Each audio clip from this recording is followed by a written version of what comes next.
ভাই দোস্ত বুজুর্গ, এই জন্য ওই কবরে যাওয়ার আগে আমাদেরকে ঈমান আমল তৈরি করার দরকার। যে ঈমান আমল কিভাবে আমরা তৈরি করব? যে সাহাবারা 9 থেকে 13 বছর পর্যন্ত দাওয়াতের কাজ করছে।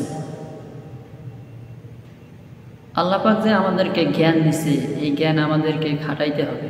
মেধা দিছে, মেধা আমাদেরকে খাটাইতে হবে। এই জ্ঞান যদি আমরা না খাটাই, মেধা না খাটাই, ভাই আমরা ধরা খেয়ে যাব। আপনি আল্লাহ পাক যে আপনার অনেক জ্ঞান দিছে, এই জ্ঞান যদি আপনি সঠিক কাজে না ব্যয় করেন, তাহলে আপনাকে জবাবদিহি করতে হবে। এই যে মেধা দিছে, আপনি যদি সঠিকভাবে এই মেধা না খাটান, আপনাকে জবাবদিহি করতে হবে।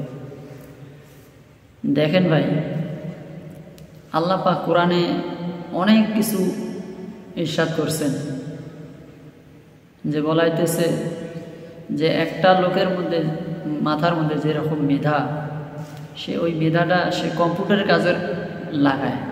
ওই মেধাটা যদি সে কোরআনের মধ্যে লাগাইতো, কোরআনের মধ্যে সময় দিত, তো আল্লাহ পাক কোরআনের বরকতে আল্লাহ পাক ওই ব্যক্তির আরও মেধাশক্তি বৃদ্ধি করে দিত, স্মরণশক্তি বৃদ্ধি করে দিত।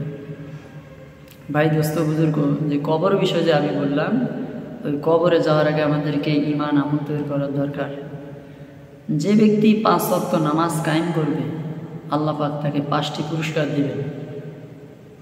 যে দুনিয়াতে সে দুনিয়ার মধ্যে অভাব অনটন দূর করে দিবেন, যে তার সমস্ত অভাব অনটন দূর করে দিবেন, আর বাকিগুলো আল্লাহ পাক আখিরাতে দিয়ে দিবেন।